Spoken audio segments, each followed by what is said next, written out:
오늘 우리에게 주신 하나님의 말씀 보도록 하겠습니다. 오늘 우리에게 주신 하나님의 말씀은 마태복음 9장 18절로 26절까지 말씀입니다. 마태복음 9장 18절부터 26절까지 말씀입니다.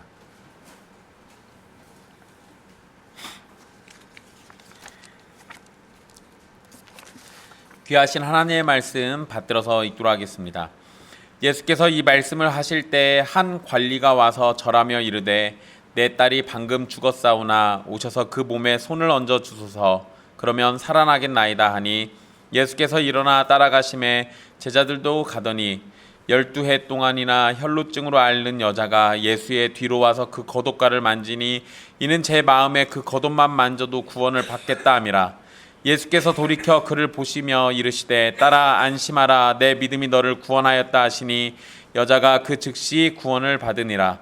예수께서 그 관리의 집에 가사 피리 부는 자들과 떠드는 무리를 보시고 이르시되 물러가라 이 소녀가 죽은 것이 아니라 잔다 하시니 그들이 비웃더라. 무리를 내보낸 후에 예수께서 들어가사 소녀의 손을 잡으심에 일어나는지라. 그 소문이 그 온 땅에 퍼지더라. 아멘. 이 말씀은 살아계신 하나님의 말씀입니다. 지난 시간 금식과 관련된 세례 요한의 제자들과의 대화를 살펴봤습니다. 우리는 복음의 기쁨이 주어졌을 때 함께 즐거워하고 복음 때문에 슬픔이 있을 때 함께 슬퍼해야 합니다. 기쁨으로 잔치할 때는 잔치에 동참하고 슬픔 가운데 금식할 때는 금식할 줄 알아야 합니다. 또한 우리는 유대인들이 보였던 율법주의적인 모습 또는 종교활동하는 것과 같은 모습을 버리고 은혜 중심적인 하나님 나라 백성의 모습을 가져야 합니다. 복음을 따라서 하나님의 은혜를 감사하며 감사의 삶을 살며 하나님의 영광과 사랑을 세상에 전하는 삶을 살아야 하는 겁니다. 예수님의 보혈로 새롭게 된 여러분을 유대교와 같이 낡은 가죽 부대가 되도록 만들지 마십시오. 새 포도주는 새 부대에 넣어야 하는 것처럼 그리스도 안에서 새로운 피조물인 여러분은 새 예루살렘에 걸맞는 복음의 삶을 살아야 하는 겁니다. 오늘 말씀은 특이하게도 두 개의 사건이 함께 기록되어 있습니다.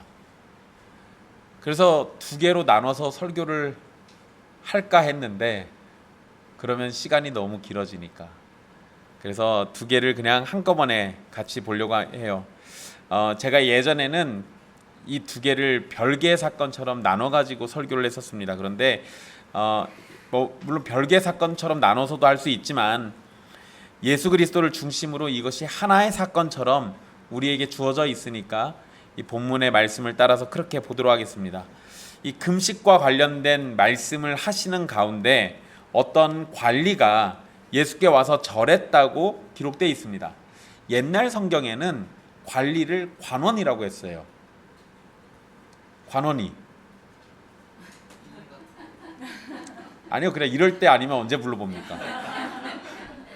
저보다 한참 형이라서. 네. 어쨌든 옛날에는 관원이라고 돼 있었습니다. 이 관리, 우리 마태복음에서는 관리의 이름이 언급되진 않았습니다. 그런데 같은 사건을 기록한 마가복음에서는 이 마가복음 5장 22절을 보면 관리의 이름이 회당장 중에 하나인 야이로라고 되어 있습니다. 그러니까 이 사람이 바로 그 야이로예요. 회당장은 회당을 관리하는 3명의 관리 중에 한 명입니다. 보통은 부자가 맡습니다.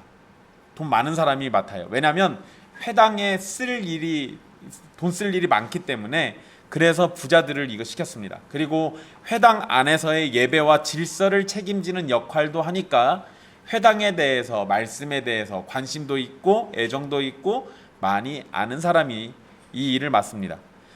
회당을 관리하는 총책임자의 위치였기 때문에 그 지역 유대인들에게 존경을 받는 리더기도 합니다. 그런 회당장이 예수님 앞에 엎드려 절하는 것은 매우 절박한 처지임을 보여주는 거예요. 지금 상황이 회당에 잘 모이는 바리새인들이나 이런 사람들이 좋게 안 보는 예수님인 거잖아요. 그런데 그런 회당을 관리하는 회당장이 예수님 앞에 절했다? 이거 굉장히 절박한 상황인 겁니다. 관리는 자신의 딸이 방금 죽었다고 말하면서 그 몸에 손을 얹어주면 살아날 거라고 믿고 있음을 예수님께 말합니다. 여러분, 마가복음에서랑은 죽기 직전인 것처럼 얘기합니다. 여기서는 죽었다고 얘기합니다. 사실 여러분, 죽기 직전이나 죽은 거나 별 차이가 없으니까 그냥 표현을 이런 식으로 해놓은 거예요. 그러니까 마태는 똑같은 얘기를 듣고 죽었구나 라고 생각해서 죽었다고 기록한 거고, 마가는 아직 죽기 직전이니까 죽기 직전이라고 써놓은 거고. 그런데 여러분, 죽기 직전이니까 그 얘기는 곧 죽는다는 얘기잖아요. 그래서 결과적으로는 똑같기 때문에 그냥 이렇게 써놓은 겁니다. 어쨌든 죽었다고 말해놓고는, 그러니까 마태 복음에 써진 대로만 가봅시다. 죽었다고 말했는데 그 몸에 손을 얹어달라고 그래요. 여러분, 이 관리가 회당장이라는 점을 생각해 보면 유대인이 시체를 만지는 것은 금지된 일이라는 걸 알고 있을 겁니다.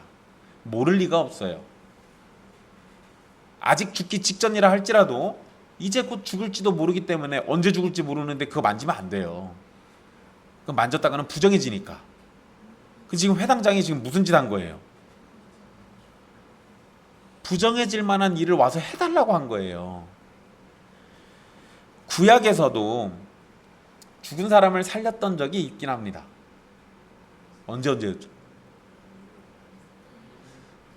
그죠? 엘리야. 또 엘리야만 있어요? 엘리사도 있죠. 열왕기상 17장 17절에서 24절에 보면 엘리야가 사르밧 과부의 아들을 살린 사건이 있고, 열왕기하 4장 32절에서 37절을 보면 엘리사가 수넴 여인의 아들을 살린 사건이 있습니다. 둘 다 죽은 사람을 살려냈어요. 그런데 여러분, 그 사건에서도 죽은 사람의 몸에 손댔다고 부정해졌다고 얘기하지는 않았습니다. 그러니까 죽었는데 살아나면 이건 부정한 거예요? 안 부정한 거예요? 안 부정한 거예요. 죽은 게 아니니까. 그러니까 예수님이 하나님께서 보내신 메시아이거나 적어도 하나님의 선지자라면 자기 딸을 살려낼 수 있을 거라고 생각하고 그렇게 믿었던 겁니다. 그리고 예수님이 자기 딸의 시체에 손을 대자마자 살아날 거라고 믿었기 때문에 정결 예식, 정결 규례를 어긴 것이 아니라고 생각했을 거예요. 그런데 만약에 손 대는데 안 살아나면, 그럼 이제 심각하게 곤란해지는 거죠. 예수님은 시체에 손댔으니까 부정해졌고, 회당장은 율법을 어긴 걸 요청했으니까 이 회당장도 곤란해질 수밖에 없어요. 그러니까 이 여자는, 그러니까 자기 딸은 예수님에 의해서 반드시 살아야 돼요.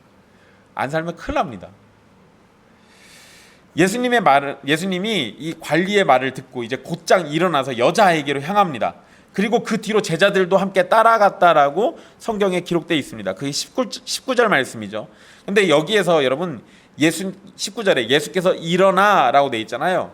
예수님이 일어나셨다라고 할 때 그 일어나셨다로 번역한 그 단어, 그게 25절에서는 소녀가 일어났다고 할 때 쓴 단어와 같은 겁니다. 일단 여기 알아두세요. 뒤에 가면 이 단어 한번 또 얘기할 거예요. 마치 같은 단어를 쓰고 있는 건 예수님께서 일어나신 일이 이제 소녀가 죽음에서 일어날 것을 예언하듯이 표현하고 있는 거예요. 자, 20절 말씀을 보시면, 그냥 우리 성경에는 12해 동안이나 라고 이렇게 시작하는데요, 이 원문에는 그런데 보라 라는 말이 있습니다. 그러니까 우리 성경에서는 또 이걸 생각을 해놓은 거예요. 예수님이 소녀를 만나러 가는 길에, 그리고 또 이 그런데 보라라는 표현이 나오면 마태에선 자주 나오는데요, 이 표현이 나오면 어떤 다른 사건 또는 굉장히 우리가 집중해야 할 어떤 사건들이 등장하는 거예요. 자, 예수님이 소녀를 만나러 가는 길에 다른 여자가 예수님을 만난 사건이 기록되어 있는 겁니다. 그런데 이게 중간에 껴 있어요. 앞뒤에는 이 관리의 딸을 살린 사건 이야기가 있고 중간에 이 여자 이야기가 껴 있습니다. 이런 걸 우리가 뭐라고 부른다고 그랬죠? 샌드위치, 인클루지오라고 하잖아요. 그러니까 이 이야기는 분명히 하나의 사건처럼 연결되어 있는 거예요. 자, 이 여자에 대한 설명이 언급되어 있는데요, 12해 동안이나 혈루증으로 앓는 여자. 굉장히 짧은 표현입니다. 12년 동안 혈루증을 앓았다. 여러분, 혈루증은 몸에서 피가 나오는 증상을 가리키는 표현입니다. 여기에서 나오는 여자는 몸 어디에서 피가 나오는지 자세한 설명을 하진 않았어요. 그건 단지 여성이니까 그냥 일반적으로는 자궁출혈이나 멈추지 않는 생리 정도로 여기고, 이전에는 목사님 다들 그렇게들 얘기하셨어요. 근데 뭐 그거일 수도 있고요. 꼭 피가 거기서만 나옵니까? 다른 데서 나올 수도 있죠. 그러니까 어디서 피가 나는지 몰라요. 어쨌든 몸에서 피가 계속 흘러나오고 있는 거예요. 마태는 이 여자에 대한 자세한 설명을 생략했는데요. 마가복음에 보면 이 여자에 대해서 자세한 설명을 써놨습니다. 뭐라고 얘기하냐면 이 여인이 병을 고치기 위해서 의사에게 가진 돈 전부를 썼다. 그런데 낫지 못했다라는 표현을 덧붙여놨어요.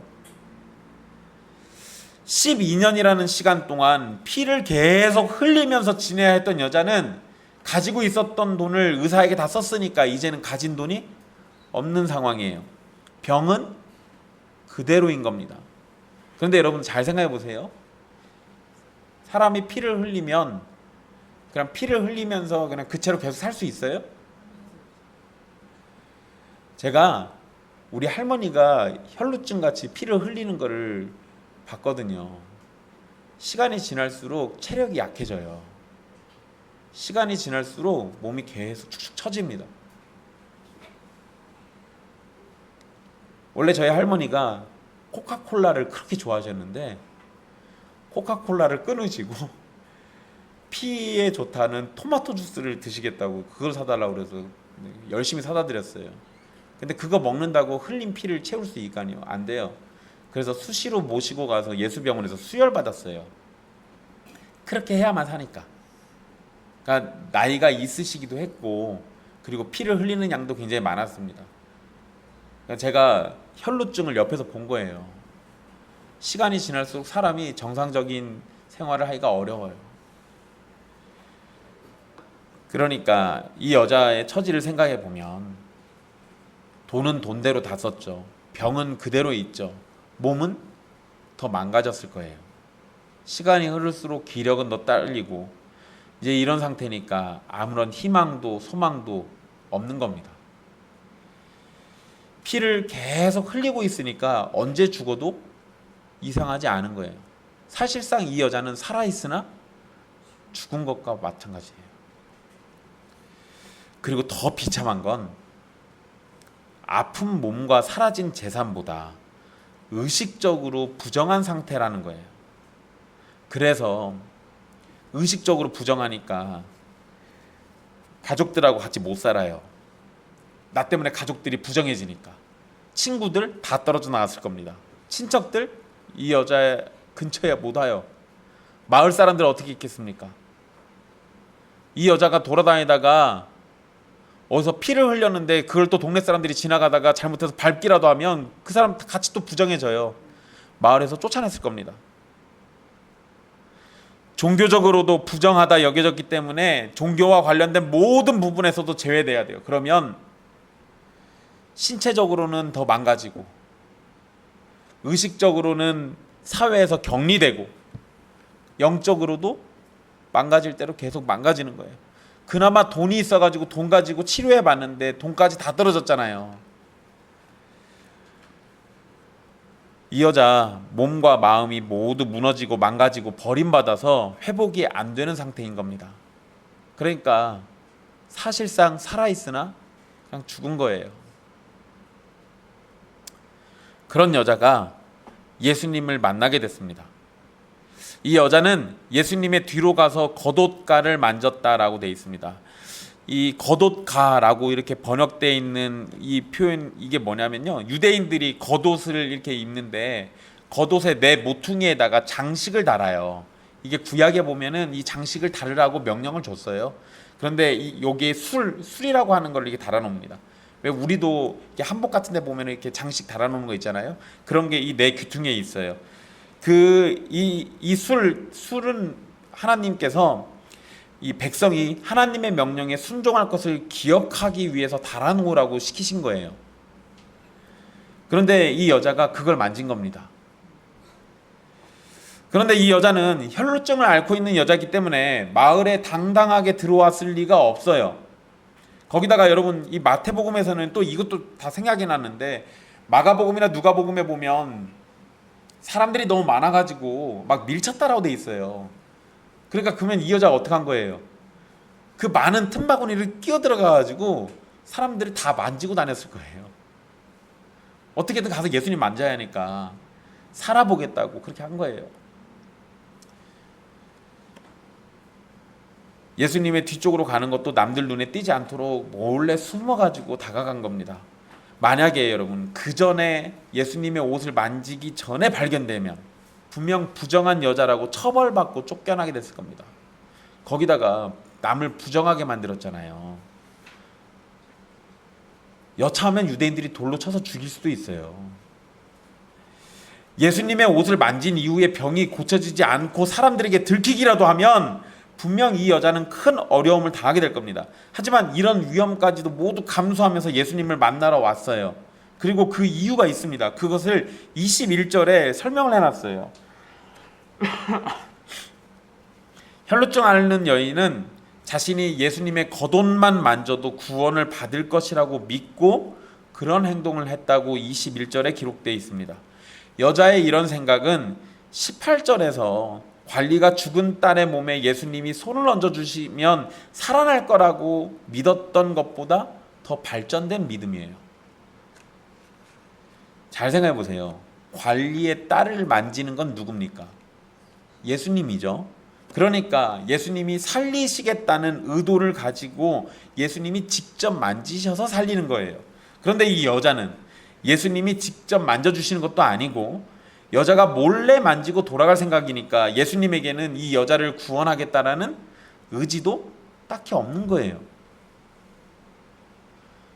그런데 이 여자는 뭐라고 생각한 거예요?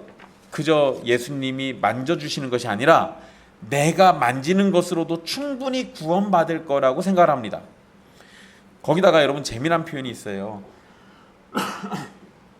21절 마지막에 구원을 받겠다 함이라 라고 되어 있잖아요. 그 함이라 라고 번역된 단어가 그냥 말하다 라는 의미예요. 그런데 이게 스스로에게 말한 겁니다.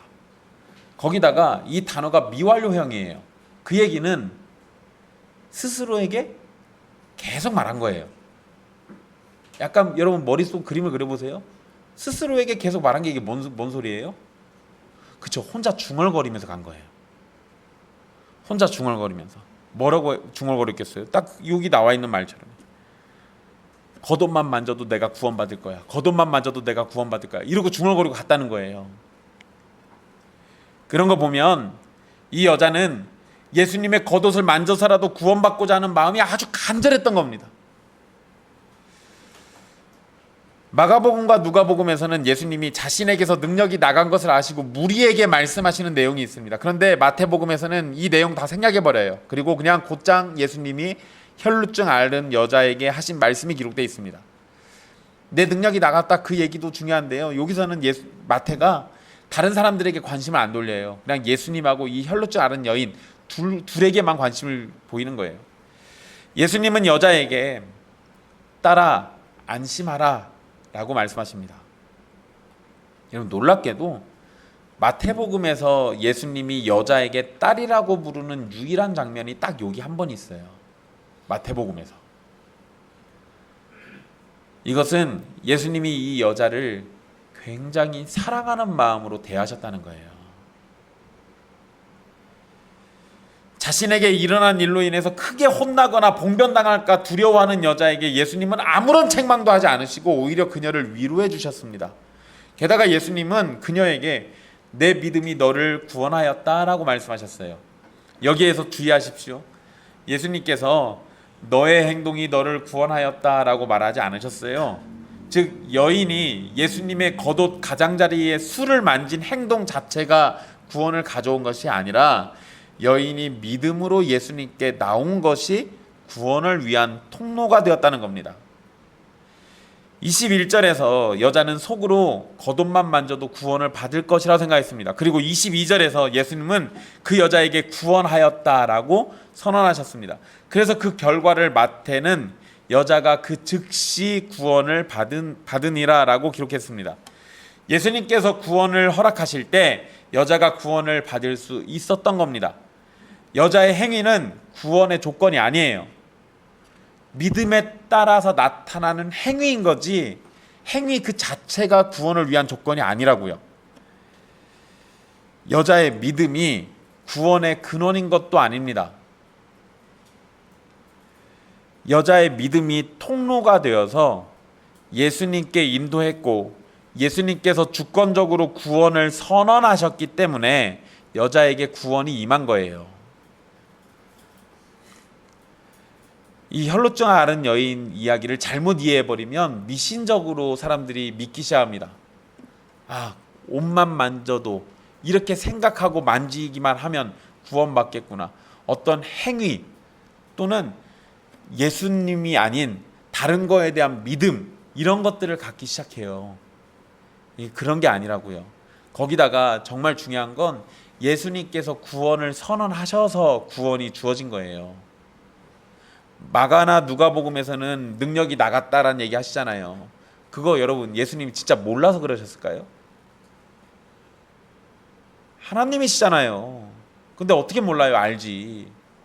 이 여자가 다가오는 걸 모르셨을까요? 아니, 왜 몰라요? 알지. 예수님 그냥 모른 척 하신 거예요. 사람으로서는 모르실 수 있으나 하나님으로서는 모르실 리가 없잖아요. 결국에는 이 여자의 믿음을 칭찬하시고 그 믿음으로 구원을 받았음을 선언해 주시려고 이렇게 했던 겁니다. 자, 여러분 여기에서 구원받았다라는 건 이 혈루증이 완벽하게 나았다라는 걸 의미합니다. 이때 잠깐만 혈루증이 사라졌다가 다시 생기는 게 아니라 다시는 혈루증으로 고통받지 않아도 되는 그런 상태가 된 겁니다. 그런데 치유받았다고 말하거나 고침받았다고 말해도 될 것을 구원하였다라는 표현으로 쓴 것은 이 여자에게 나타난 육체적인 치유가 영적인 구원과 연합된 것을 강조하기 위함이에요. 자, 여기까지 해서 이 여자에 대한 사건이 끝나고요. 이제 다시 장면은 관리의 집으로 옮겨집니다. 자, 그런데 여러분 여기 생각해 보세요. 지금 빨리 한시 바삐 자기 집에 가서 자기 딸 만져주셔야 하는데 가다 말고 웬 여자가 붙잡아가지고 시간이 끌려졌어요. 이 관리 마음 어땠을까요? 급하죠. 급해요. 조급해 죽습니다. 근데 마태가 또 생각해 놓은 게 있어요. 마가나 누가에 보면 누가 왔어요. 그리고 네 딸 죽었다고 얘기해 줍니다. 선생님 괴롭히지 말라고. 그 얘기 들을 때 마음이 어땠겠어요? 무너져 내리죠. 빨리 가서 만져줬으면, 빨리 가서 내 딸 좀 살려줬으면 했는데 이 양반이 웬 여자랑 갑자기 얘기하다가 늦어졌어요. 마음이 무너졌을 겁니다. 그런데 여러분, 예수님이 이 딸 고치실 때 뭔 얘기 하셨어요? 안심하라. 그 이야기가 이 관리에게는 위로가 안 됐을까요?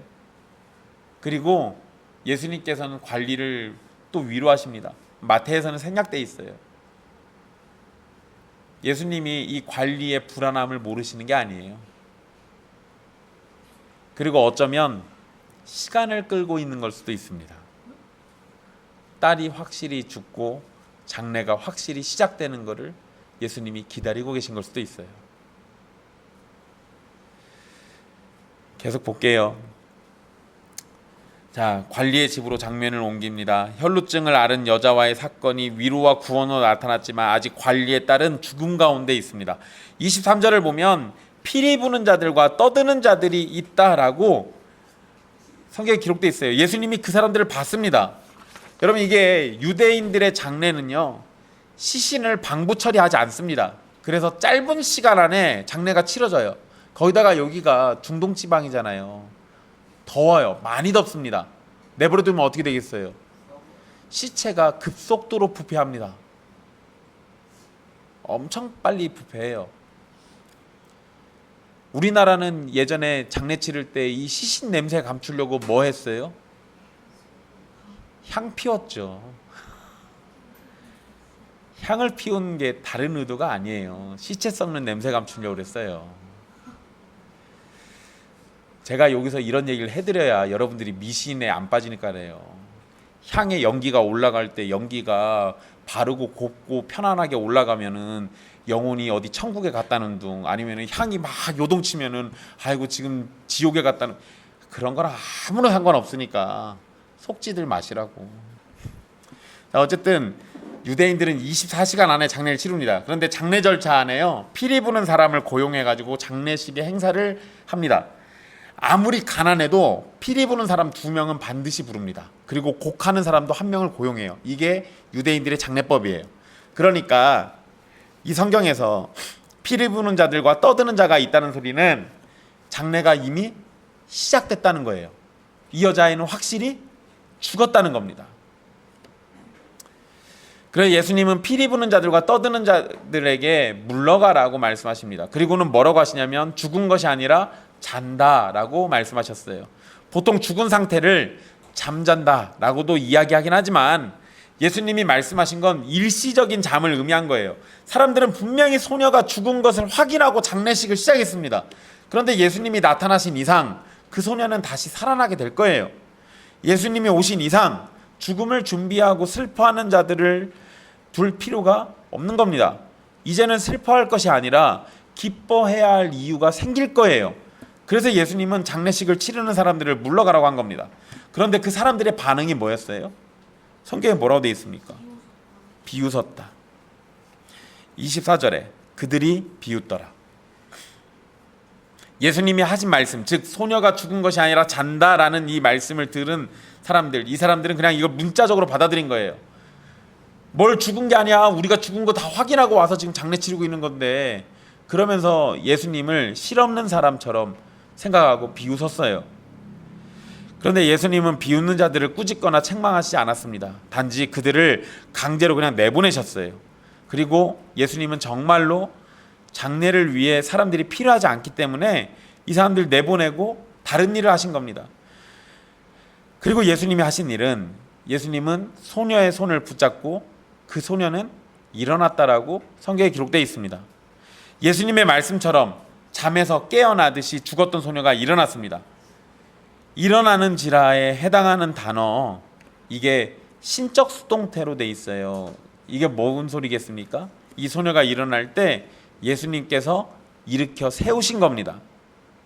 그리고 아까 이 일어난다라는 단어가 앞에서 예수님이 일어났다라고 할 때 써진 그 단어와 같은 단어라고 그랬잖아요. 그런데 이 단어가 부활을 나타낼 때 쓰긴 단어기도 합니다. 그러니까 그냥 예수님이 자리에서 일어날 때도 이 단어를 쓰지만 부활을 의미할 때도 이 단어를 써요. 침대에서 일어난 소녀는 죽음에서도 일어났습니다. 예수님의 말씀처럼 자다가 일어나는 것처럼 일어났어요. 물론 이 소녀가 부활한 건 아닙니다. 다시 살아났다가 다시 죽을 거니까 이런 경우는 소생이라고 하는 게 맞아요. 하지만 이 소녀가 잠에서 일어난 상황은 훗날 예수님의 부활을 미리 암시해 주는 장면입니다. 자, 혈루증을 앓던 여인은 예수님의 겉옷술을 만지고 병이 나았고, 관리에 죽은 딸은 예수님이 손을 잡자 일어났습니다. 둘 다 가벼운 접촉으로 병이 낫고 죽음에서 일어난 거예요. 예수님의 능력은 하나님의 능력 그 자체임을 보여준 사건입니다. 그리고 26절에 말씀처럼 예수님에 대한 소문이 그 온 땅에 퍼지게 됐다라고 합니다. 자, 이제 이러면 어떤 소문이 더 퍼진 거예요? 혈루증 앓은 여자가 만졌는데 병이 낫고, 죽은 여자도 살려내고. 이쯤 되면 예수님 뭐라고 믿어야 돼요? 메시아예요. 이쯤 되면 이제 메시아라고 믿어야 합니다.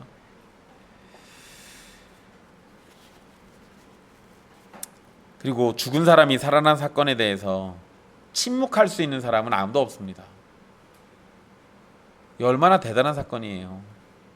자, 여러분, 오늘 말씀은 두 가지 사건을 동시에 보여줍니다. 아무도 고칠 수 없었던 병을 고치신 일, 그리고 죽은 자를 일으키신 사건. 예수님의 권위가 어떤 것인지를 분명하게 우리에게 보여줍니다. 혈루증을 앓은 여인이 예수님을 만진 것과 예수님이 죽은 소녀를 만진 것은 율법의 기준으로 봤을 때는 예수님이 부정해진 사건입니다. 그리고 유대인이라면 하지 않을 일이에요. 피를 흘리는 여인과 접촉하는 사람은 누구나 부정해집니다. 그러면 정결 예식을 해야만 돼요. 죽은 사람을 만진 경우도 마찬가지입니다. 죽은 사람을 만지면 반드시 정결 예식을 따라서 정결법을 지켜야 돼요. 하지만 예수님은 부정해지지 않았습니다. 오히려 예수님을 만진 여인이나 예수님이 만진 소녀의 부정과 죽음이 사라지고 정결과 생명이 회복됐습니다. 그런데 예수님은 자칫 자신이 부정해질 수 있는 상황이었지만 그런 걸 전혀 마음에 두시지 않았어요. 이게 참 우리에게 위로가 됩니다. 예수님에게 중요한 건 고통받는 자들, 죽음으로 슬퍼하는 자들을 향한 긍휼의 마음이에요.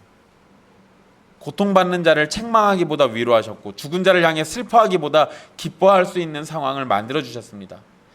예수님은 유대인으로서 지켜야 할 규칙보다 긍휼과 사랑을 더욱 중요하게 여기시고 그것을 실천하신 거예요.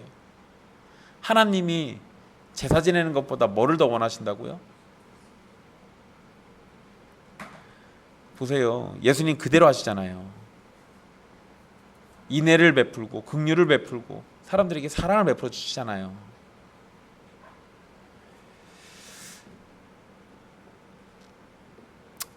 또 우리 한 가지 재미난 걸 기억할 게 있습니다.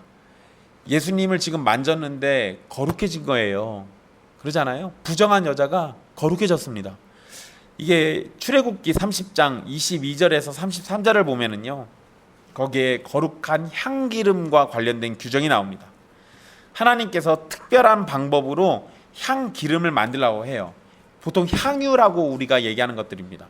향유. 그리고 그 향유를 성막 안에 모든 기구에다가 바르라고 명령하셨어요. 그리고 29절에 뭐라고 하셨냐면 그것들을 지극히 거룩한 것으로 구별하라. 이것에 접촉하는 것은 모두 거룩하리라. 이렇게 말씀하셨습니다. 성막에서 사용하는 성물은 거룩한 것으로 여깁니다. 그리고 그 성물에 접촉하면 다 거룩한 걸로 여겨요. 그런데 여러분, 예수님을 성경이 뭐라고 표현합니까? 성전보다 더 크신 분이라고 얘기해요. 성전 안에서 쓰는 성물만 만져도 거룩하다면 그 성전 그 자체가 만져주신다면 거룩해지지 않을 건 단 하나도 없는 거예요. 그러니까 성전보다 더 크고 더 거룩하신 예수님께 접촉한 혈루증을 앓는 여자는 예수님으로 인해서 거룩해진 거고 죽었던 소녀도 거룩하신 예수님으로 인해서 죽음에서 일어났던 겁니다. 이러한 역사가 일어났던 통로가 있는데 오늘 본문에는 그 통로를 다 뭐라고 얘기해요? 관리와 혈루증 앓는 여자는 참된 믿음이라는 걸로 표현됩니다. 이 사람들이 믿음으로 나갔기 때문에 그러한 은혜를 받을 수 있었어요. 예수님이라는 바른 믿음의 대상에게 나갔고 그분을 통해서 하나님의 구원을 원했습니다. 관리와 혈루증 앓는 여자는 모두 예수님을 전적으로 의지했고 예수님의 능력을 의심하지 않았습니다. 바른 믿음은 예수님의 사랑을 받고 구원을 경험하며 하나님의 능력을 누리게 되는 겁니다. 이것은 항상 병을 고치고 죽은 사람을 살리는 것으로 나타나진 않지만 언제나 하나님을 의지하고 하나님의 주권 아래에서 순종하는 것으로 나타납니다. 또한 이런 바른 믿음은 구원과 부활이라는 중요한 은혜를 누리도록 이끌어줍니다. 그러니까 여러분들이 바른 믿음을 가지고 있다면 구원을 얻고 부활의 영광을 누리게 될 거예요. 혈루증 앓는 여자는 구원을 원했습니다. 예수님은 그녀의 육체적이고 영적인 구원을 허락하셨어요. 관리에 따른 죽었지만 구원을 주시는 예수님이 오시자 죽음에서 구원받아 살아났습니다. 예수님은 구원을 주시는 분이시며 부활의 능력을 가지신 분입니다. 예수님 앞에서 우리에게 요구되는 것은 관리와 혈루증 여인이 가졌던 것처럼 믿음이 요구되는 거예요. 우리의 어떠한 행위가 요구되는 게 아니라 예수님을 향한 믿음이 요구되는 겁니다.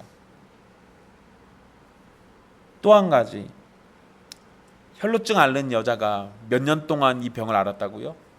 12년, 12해, 12년이라는 시간 지옥과 같았을 겁니다. 여러분 생각해 보세요. 남자들 군대 요새는 2년도 안 가죠. 그냥 2년이라고 칩시다. 2년 동안 가족들과 떨어져 있는 것만 해도요, 군대를 갔다 온 사람이 다시 그 생각하면 스트레스 받고, 군대를 안 간 사람이 군대 갈 생각만 해도 스트레스 받습니다. 그런데 여러분 2년이 아니라 12년이잖아요. 가족들과 친구들과 친척과 마을 사람들과 떨어져서 언제 죽을지도 모르는 그 극한의 상황에서 12년을 버텨야 돼요. 누군가 가까이 하고 싶어도 부정해질지 몰라 다가갈 수도 없었을 겁니다. 그렇게 12년을 살았으니까 주변에 사람들이 남아있지 않았을 겁니다. 세상의 손가락질과 종교적인 부정함을 가지고 살아야 하기 때문에 매일의 삶이 끔찍했을 거예요. 그리고 아무리 돈을 쓰고 노력해도 전혀 나아지지도 않는 상황이었습니다. 여기에 마가복음에서 관리의 딸이 12살이라고 또 기록을 해놨어요. 이 소녀는 12년 동안 부모의 사랑을 받으면서 살았는데 죽음이라는 고통은 피할 수가 없었습니다. 관리가 예수님께 엎드려 간청하는 모습을 보면 관리는 자신의 딸을 끔찍이도 아꼈음을 알 수 있습니다. 그러면 12년 동안 이 딸 어떻게 살았겠어요? 금이야 오기야 하면서 12년 동안 예쁨 받으며 살았을 겁니다. 누구랑은 다르죠. 한쪽은 12년 동안 지옥 같았는데 한쪽은 12년 동안 사랑받으며 살았어요. 가족으로부터 버림받고 외면받아야 했던 혈루증 앓는 여인이나 가족의 사랑 속에서 살아왔던 소녀나 둘 다 고통과 죽음은 피할 수가 없었습니다. 이게 사람의 처지예요. 우리가 어떤 식으로 살든 우리에게는 고통과 죽음이라는 이 끔찍한 상황이 피해가지 않는다는 겁니다. 내가 삼성전자 회장 손자로 살든 동네 구두닦이 아들로 살든 하나님 앞에서는 똑같다는 거예요.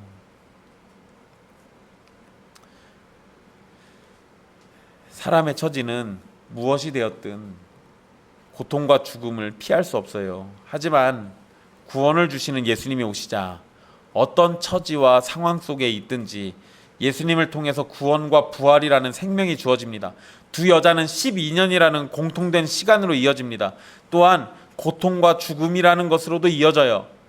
그러나 더 중요한 예수 그리스도라는 구원자를 통해 구원으로 이어집니다. 사랑하는 형제자매 여러분, 관리는 죽은 딸을 살리기 위해서 정결법을 어길지도 모르는 부탁을 드리고 있었고 예수님은 그런 관리의 간청을 들어서 죽은 딸을 살려주셨습니다. 거절당할지도 모르는 상황이었지만 관리가 할 수 있는 것은 믿음으로 나가서 간청하는 것뿐이었어요. 혈루증을 앓는 여인은 당당히 나서서 자신을 살려달라고 간청할 수도 없어서 아무도 모르게 겉옷만이라도 만지면 구원받을지도 모른다는 생각을 가지고 나가서 만졌지만 그 순간 옷을 만진 것을 들켜서 무슨 일을 겪을지 모를 두려움 속에 있었습니다. 게다가 자신이 곧장 나은 것까지 알게 되었을 때 정말 몸이 낫기는 했지만 자신이 한 행동으로 책망과 징계를 받을지도 모른다는 생각에 두려움에 사로잡혔습니다. 그런데 관리가 찾아가고 혈루증 여인이 의지했던 그분은 믿음으로 간청하는 자들을 외면하지 않으시는 분이에요. 혈루증 여인에게는 따라 안심하라 라고 그녀를 안심시켜서 위로하셨고 관리의 과한 부탁은 사람들의 비웃음까지 물리치면서 소녀를 살리셔서 들어주셨습니다. 우리가 죄인임을 안다면 예수님께 나가는 것이 머뭇거려질지도 모릅니다. 나 같은 죄인이 주님께 용서받을 수 있겠느냐는 의심이 들지도 몰라요. 나 같은 존재가 과연 하나님의 나라에 들어갈 수 있을지 생각할지도 모릅니다. 하지만 생각에 멈추지 말고 그런 두려움과 의심 가득한 생각까지도 가지고 예수님께 나가십시오. 그분께 간청하면 그분이 들어주실 거예요. 그분의 옷자락을 붙잡으면 그분이 살려주실 겁니다. 사랑이 많으신 예수님께서 우리를 외면하지 않으신다는 얘기예요. 우리를 용서하실 것이고 고쳐주실 것이고 새롭게 해주실 것이고 살려주실 겁니다. 그리고 하나님의 우편에 예수님의 보좌가 놓일 때 우리는 그 옆에 보좌에 앉는 영광을 누리게 될 겁니다. 왜냐하면 이 모든 것은 예수님의 약속에 담겨져 있고, 약속을 주신 예수님은 언제나 신실하신 분이시기 때문에 그래요. 신실하신 그 예수님이 저와 여러분을 사랑하십니다. 그분이 우리를 부르셨다면 그분은 우리의 기꺼이 주님이 되어 주실 거고 우리의 왕이 되실 거예요. 관리와 혈루증 여인이 가졌던 믿음을 여러분이 가지게 되기를 간절히 바랍니다. 성령님께서 저와 여러분에게 바른 믿음을 주셔서 우리로 하여금 예수 그리스도의 복음을 누리고 그 안에서 날마다 안심하며 구원의 기쁨을 누리게 되기를 간절히 바랍니다. 따라 안심하라 라고 말씀하신 그 예수님이 저와 여러분의 주님이십니다. 그분은 오늘날도 우리의 어떤 형편과 어떤 처지도 다 알고 계시고 그러면서도 우리를 사랑하고 계세요. 죄 많은 우리가 믿음으로 예수님께 나오는 것을 간절히 바라고도 계십니다. 예수님이 원하시니 주님 앞에 나가십시오. 주님이 기꺼이 여러분을 구원해 주실 겁니다. 기도하겠습니다.